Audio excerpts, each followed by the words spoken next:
Olá pessoal, sejam bem-vindos a mais um vídeo. Desta vez pessoal a gente vai fazer a correção do teste de Físico-Química. Ok? Pronto. Ora bem, eu admito que este teste foi um bocadinho difícil, mas é vida, ok? Pronto. Ora bem, então vamos lá fazer aqui o teste. Ora bem, então perguntam. Pergunta 1. O oxigênio é um radical? Justifique. Ora bem, o oxigênio não é um radical, ok? Portanto, a resposta era não. O oxigênio não é um radical, porque o oxigênio não contém eletrões desemparelhados. Vocês, para justificar, vocês tinham que fazer portanto, a configuração eletrónica do oxigênio e vocês tinham que mostrar que o oxigênio não tem eletrões desemparelhados. Ou seja, o, o oxigênio tem um 2P, tem um 2P completo, ok?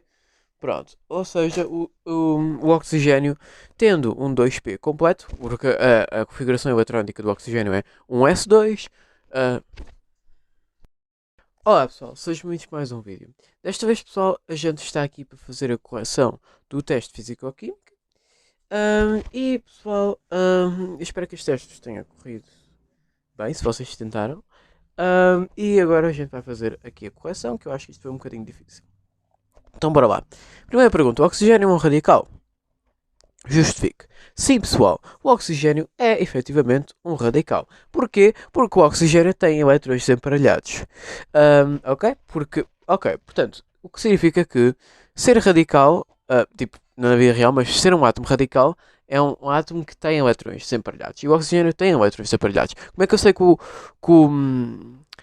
oxigênio tem elétrons desemparelhados? Porque a configuração eletrónica do... Porque vocês tinham que fazer a configuração eletrónica do oxigênio. E neste caso é 1s2, 2s2, 2p4. 2p4 é um subnível semi-preenchido. E como é um nível semi-preenchido, significa que terá 2 eletrões desemparelhados. Porquê 2 eletrões desemparelhados? Porque para o 2p ficar concluído precisava ter 6 eletrões. Mas como tem 4, faltam 2 e portanto tem 2 eletrões desemparelhados. E como tem 2 eletrões desemparelhados é um radical. Podia ter um eletrão desemparelhado, podia ter 3, podia ter vários eletrões desemparelhados, ok? Pronto. Então, pronto, vamos para a próxima pergunta. 2. Qual destes não é um radical? Vamos lá ver. E aqui, pessoal, vocês tinham que usar a mesma tática. Qual destes 4 não tem praticamente o 2P preenchido? No caso, porque isto são... Vocês repararam, não sei se vocês repararam, mas isto está tipo por ordem crescente. Está aqui a opção A, boro, a opção B, carbono, a opção C, nitrogênio e a opção D, neon. Portanto, está número atómico 5, 6, 7 e 10. Ok? Então, o boro tem um 2P preenchido? Não, tem 2P1. Portanto, não podia ser esta opção. Sendo que é 2p1, significa que, como não está completo o 2p, significa que tem eletrões desemparelhados. Depois temos o carbono. O carbono... calma aí. Sim, ok. O carbono é o número 6, portanto tem 2p2. Ou seja, 2p2 não é 2p6, então não pode ser também o carbono. O nitrogênio é a mesma coisa, tem 2p3. 2p3 não é 2p6, portanto não pode ser um radical. E só falta o neon. O neon era a opção de neon, porque o neon tem uma configuração eletrónica de 1s2, 2s2, 2p6. Ok, 2p6 está completo. Portanto, e como está completo, como é um subnível completo, significa que não pode ser um radical, porque... significa que não pode ser um radical. Porquê é que não pode ser um radical? Porque não tem elétrons, elétrons desemparelhados.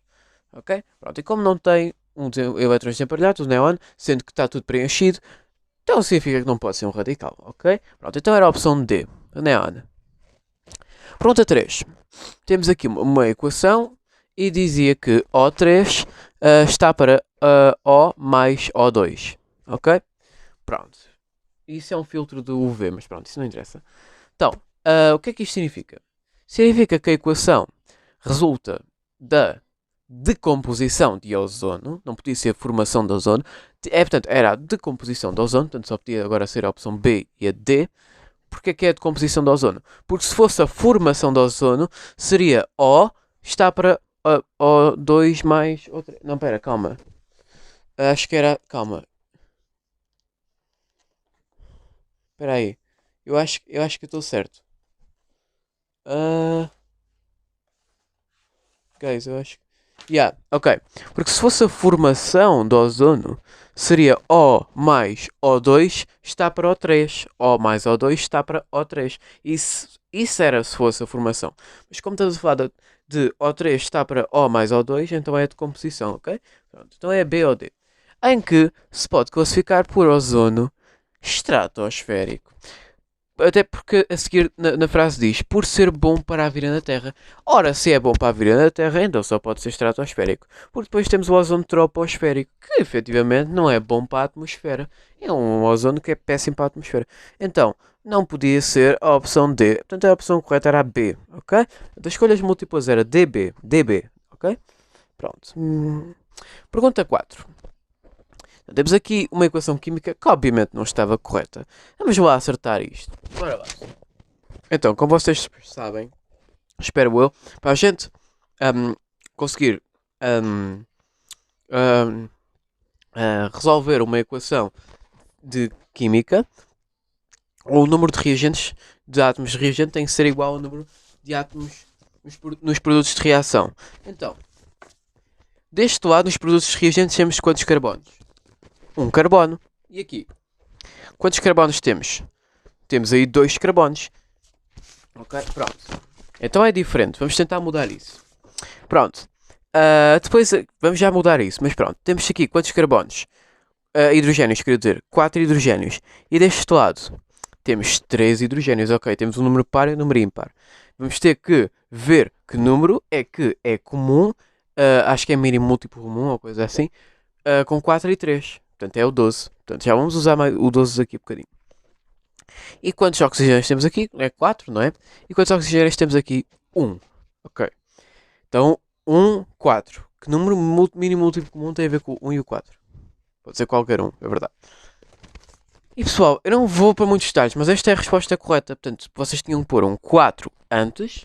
Portanto, 4 antes aqui. Tinham que pôr aqui um 3 antes. Tinham que pôr aqui um 2 antes. E depois tinham que pôr aqui um 12 antes. Então vamos lá ver como é que ficava. Provavelmente havia outras formas, mas esta foi a que eu consegui. Agora, pondo aqui um 4, temos quantos carbonos? 4, certo? Deste lado. Quantos carbonos temos aqui? 2 vezes 2, 4. Ok, temos aqui 4 carbonos. Conseguimos o carbono dos dois lados. Agora, com este 4 aqui, quantos hidrogénios temos? 4 vezes 4, 16. Temos 16 hidrogénios deste lado. E deste aqui, quantos hidrogénios temos? Portanto, 2 vezes 2, 4. 4 mais 12. Neste caso, 4 mais 12 dá 16. Portanto, temos 16 hidrogénios dos dois lados. Está certo. E por último temos quantos oxigénios deste lado? 3 vezes 4, 12. Temos 12 oxigénios. E deste lado temos quantos oxigénios? 12. Ok?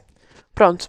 E portanto, esta foi efetivamente a fórmula que me deu. Provavelmente também deu-vos outras versões, mas esta foi a que me deu. Ok? Pronto, eu acho que isto é simples. É uma matéria efetivamente simples. Ok? Ok, pronto. Agora vamos à pergunta mais difícil do teste, na minha opinião. Eu esqueci-me aqui de dizer uma coisa. Esqueci-me aqui de dizer uma cena na tabela. Esqueci-me de dizer uma ligação que é CC. CC que vale 280. Tentem lá fazer agora. Portanto, é saber... Portanto, 4.2. Saber se a reação é endotérmica e exotérmica, certo? Eu esqueci-me no teste de dizer aqui... aqui um valor. Portanto, saber se a reação é endotérmica e exotérmica com a vossa fórmula fixa, a vossa fórmula correta, ok? Com a vossa equação correta. Ok? Então, os valores são CH 283, OO 181, OH 302. Eu esqueci-me de dar CC, que é 280. Portanto, eu tinha dito que se a ligação for dupla, vocês fazem, por exemplo, 181 vezes 2. Caso OO seja uma ligação dupla, fazem vezes 2. Caso, por exemplo, OH seja uma ligação tripla, vocês fazem vezes 3. Ok? Portanto, no caso, era 302 vezes 3. Ora bem, então agora vocês fazem a estrutura do Lewis de cada... coisa que vos deu. Ok? Pronto. Ora bem, como é que isto vai dar? Então, vocês fazem a estrutura do Lewis do CH4, não é? Pondo um 4 atrás, fazem o CH4, não é? Muito bem. Depois, vocês fazem a estrutura do Lewis do O4. Ora bem, então, antes de calcular a variação de entalpia, vocês vão descobrir o número de ligações. No caso, estas são as estruturas do Lewis. Vocês vão descobrir o número de ligações que aconteceu em cada estrutura do Lewis. No caso aqui aconteceram 4 ligações simples. Portanto, se há 4 vezes 4, porque é que é 4 vezes 4? Vocês têm de multiplicar o número de ligações com o número que aparece antes portanto, da molécula. Portanto, 4 vezes 4 dá 6. Portanto, okay? Aqui temos 3 ligações duplas. Portanto, ficará 2 vezes 3, dá 6. Aqui temos uma ligação, 2 ligações. Temos 3 ligações, 2 simples e uma tripla, portanto fica 2 vezes 3, é igual a 6. E aqui temos uma por acaso eu não tinha reparado, mas temos aqui uma estrutura do Lewis, não segue a regra do octeto, mas isso não interessa, porque tem só uma ligação, e portanto 12 vezes 1 dá 12, ok? Porque é o número que aparece antes da molécula. Ora bem, e agora com estas informações podemos já fazer, ok? Ok, pessoal, não há problema se vocês no teste não tivessem usado esta ligação CC, não há problema. Desde que vocês usassem HC estava correto. Então como é que a gente faz isto em variação de entalpia? Ora, e portanto isto ficava ΔH igual a 16 vezes 283, porque o que eu vos dei na tabela era HCH, que era 283. Portanto, como é simples, como é uma ligação simples, não muda. Portanto, 16 vezes 283 mais 6 vezes 181.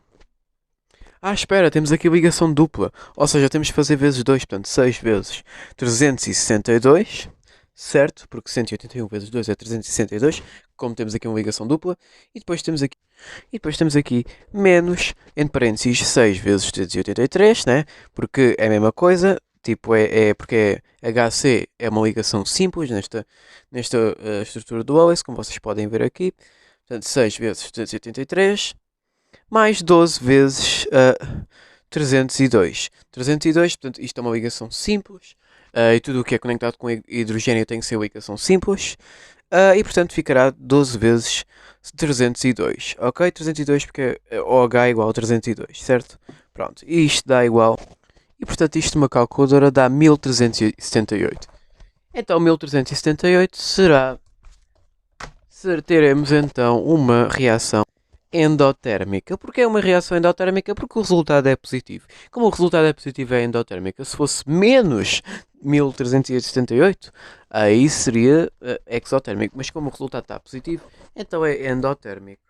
Ok? Muito bem. Com certeza, sim senhor. Ora bem, não era preciso pôr aí o carbono-carbono. Ok? Pronto. Se eu não ponho no enunciado é porque não é preciso. Não é perceber? Pronto, então... Enfim. Agora, vamos começar a passar para a física.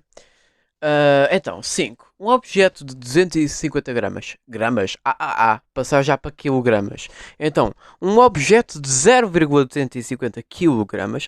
Assim está melhor. Pronto, é porque vocês sabem, a gente tem que fazer estas conversões, percebe?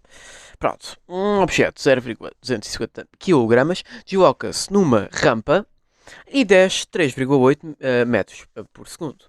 Ok? Muito bem. A força de atrito não é dispersável. Ok? Pronto. E agora, pessoal, desenha as forças do objeto na figura. Isto era simples. E portanto é assim que vocês iriam portanto, classificar cada força. Portanto, temos a normal, que é perpendicular ao deslocamento. Temos a força gravítica, que é assim. E depois nós teremos a força de atrito, que, como dizia no enunciado, não é desprezável. Ok? Muito bem. Ora bem. Então, agora. 5.2. Calcula a energia cinética do objeto. Então, qual é a fórmula da energia cinética? É 1 meio vezes a massa vezes velocidade elevado a 2. Então, vocês tinham que fazer 1 meio vezes... 1 meio vezes, portanto... desculpem. 1 meio vezes a massa, portanto, qual é a massa? 0,250 kg, vezes a velocidade elevada a 2, certo? E a velocidade é 3,8, portanto, 3,8 elevado a 2. E, portanto, o resultado era 1,8, exatamente. O resultado era 1,8. Portanto, a energia cinética é 1,8 joules. Exatamente, joules. Muito bem, 1,8 joules. Facílimo. 5.3. Calcule a energia potencial gravítica, em que a aceleração gravítica é 9,8. Isto também é muito simples. Portanto, a fórmula da energia potencial gravítica é massa vezes a aceleração gravítica vezes a altura. Ora bem, então, se... então é assim. Agora é aqui onde está. Pessoal, agora vamos lá aqui a reparar uma coisa. Vamos lá aqui a ver uma coisa.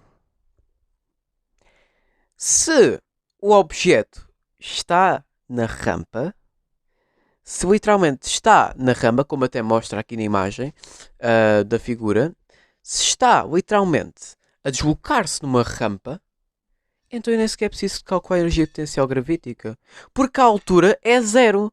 E se a altura é zero, a energia potencial gravítica em si vai ser zero. Ok? Pronto, então a 5.3 é zero, ok? Pronto, eu nem sequer preciso de calcular a massa sim vezes a aceleração gravítica, eu não preciso fazer isso, porque a altura é zero, ok? Portanto, a energia potencial gravítica precisava ter um número para... Então, igual como eu já disse, qualquer número multiplicado por zero dá zero. Ora, portanto, nós multiplicamos a energia potencial tem, tu multiplicas a massa e a gravidade com a altura, e como a altura neste caso é zero, então multiplicas por zero, então dá zero. Então a energia potencial gravítica é zero. Ok? Pronto. E 5.4, qual é a energia mecânica do objeto? Vocês, a energia mecânica fazem, portanto, neste caso fazem a energia cinética mais a energia potencial, que é 1,8 mais 0. 1,8 mais 0 dá 1,8. Óbvio. Certo? Certo.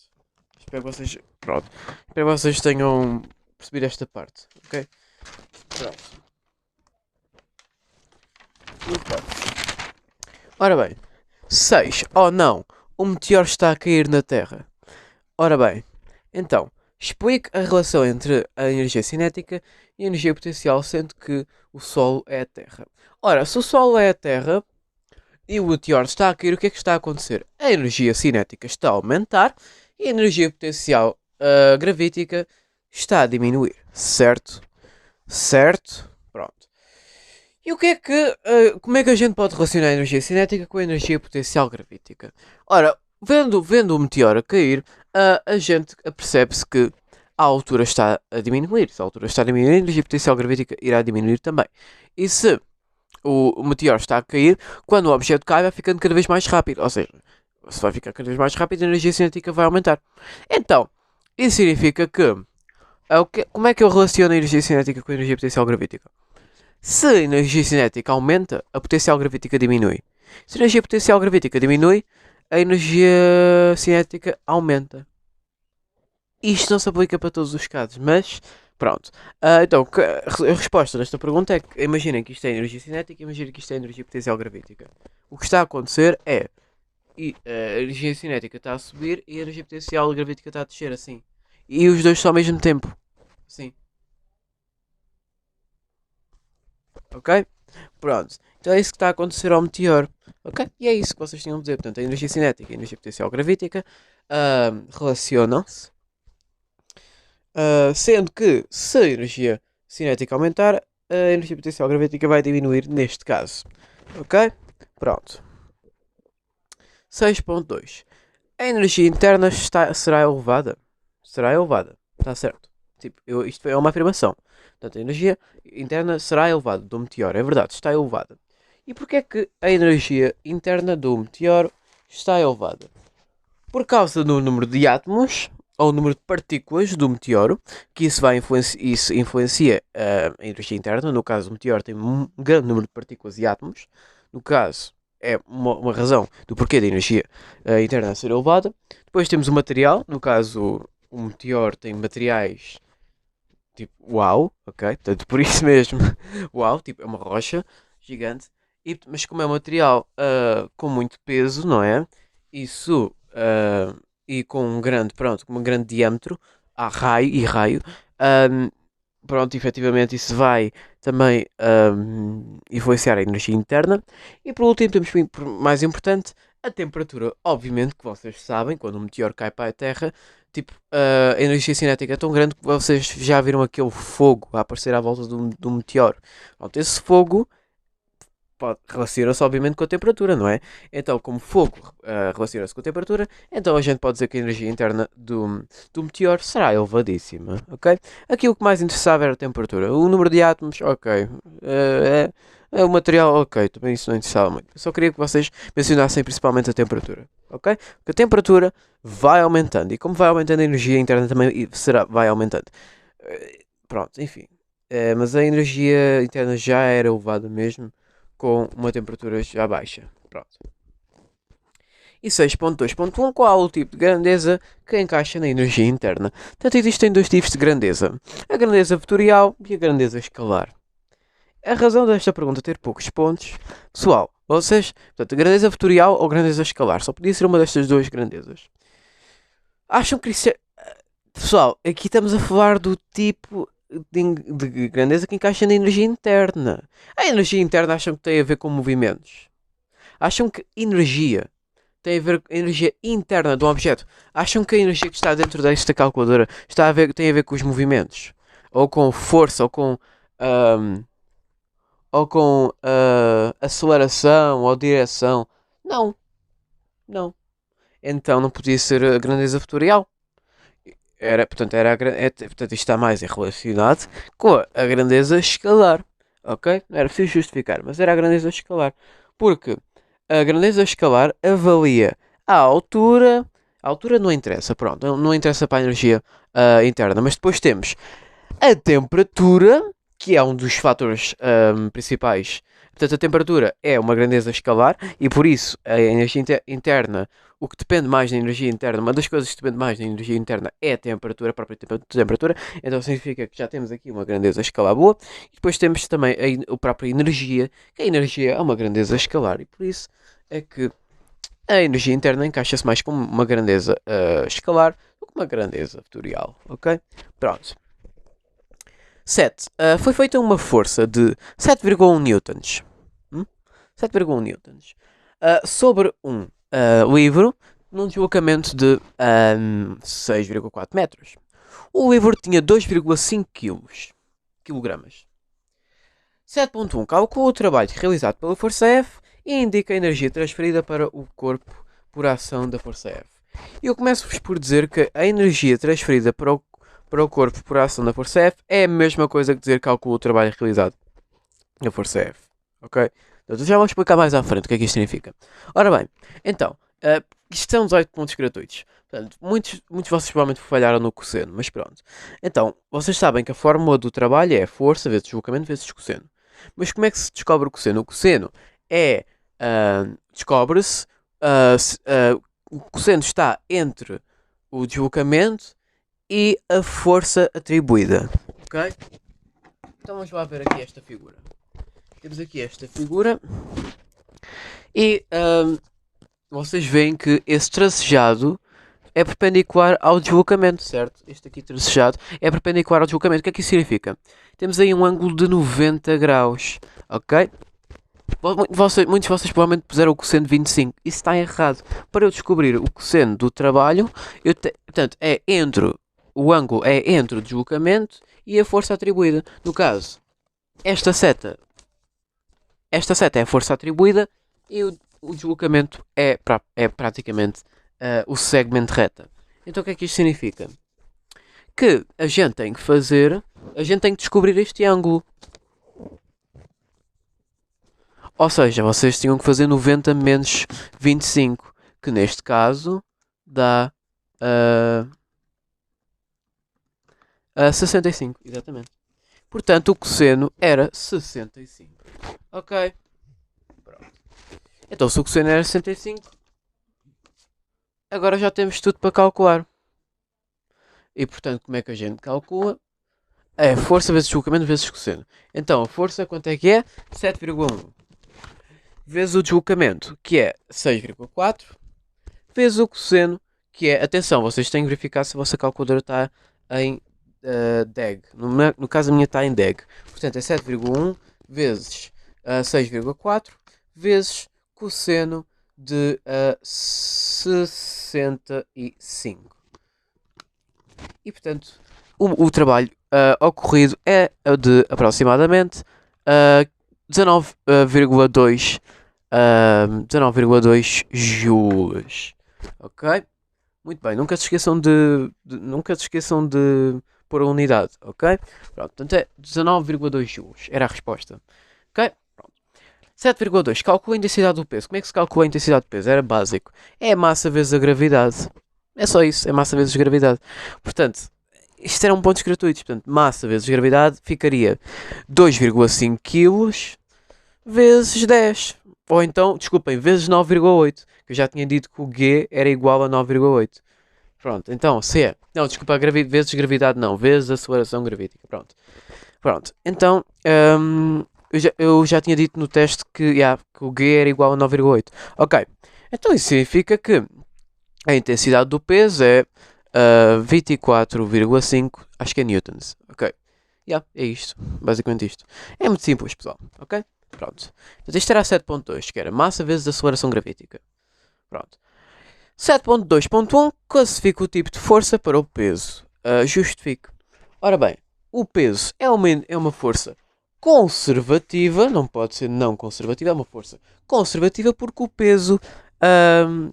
porque as forças conservativas... O que é uma força conservativa? Uma força conservativa é uma força cujo trabalho não depende da trajetória entre a posição inicial e a posição inicial. Vocês acham que o peso está relacionado com a posição inicial e a posição final de um deslocamento?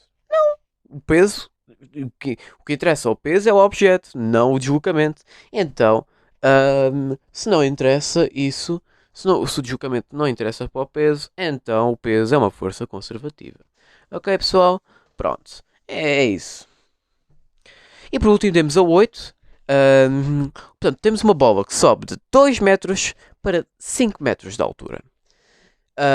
E portanto, tendo 1,5 kg, calcula o trabalho da força gravítica. Portanto, o que é que se pode dizer também? O que é que vocês pensam também? Como é que a gente calcula o trabalho da força gravítica? Pessoal, eu na última aula eu tinha dito que o trabalho da força gravítica é igual a menos delta de energia potencial gravítica. E o que é menos delta de energia potencial gravítica? Qual é a fórmula da energia potencial gravítica outra vez? É massa vezes gravidade vezes altura. Está correto? Ok. Então, o que é que o delta está aqui a fazer? O delta serve para nós sabermos qual é a altura final e a altura inicial. Portanto, ficaria menos mg, portanto, menos g, desculpem, menos m vezes g vezes a altura final menos a altura inicial. Quando vocês veem um delta, é sempre final menos inicial. Porque a gente já viu isto, o delta também nos fotões, na variação de entalpia, pronto. Mas pronto, isto é só para vocês terem uma noção. Então, qual é a altura final e a altura inicial? Uma altura sobe de 2 metros para 5 metros. Então 5 metros é a altura final e 2 metros é a altura inicial. Então, o que é que a gente faz? Ora bem, portanto, sabemos que a bola tem 1,5 kg. Calcula o trabalho da força gravítica. Portanto, a massa vezes gravidade vezes altura final menos altura inicial. Certo? Então é fácil. Então, massa, temos 1,5 kg vezes a gravidade, que é 9,8. Sempre. A gravidade é sempre 9,8. Para todos os casos. Sempre. 9,8. Boa. E depois é vezes... portanto, a altura final menos a altura inicial. Portanto, é 5 menos 2. Ok? E isto dá igual... Calma. E isto dá igual a 71,5, exatamente. Ok? Porque portanto, a altura final menos a altura inicial dá 3, ok? Porque 5 menos 2 dá 3, ok? Pronto. E portanto é assim que se calcula. Espera aí. Ou se calhar, peraí pessoal, acho que estou enganado. Acho que isto realmente, acho que vocês primeiro têm de calcular a altura final e a altura inicial, no caso é 3, e depois aí é que vocês calculam a, a conta toda, no caso dá 44,1.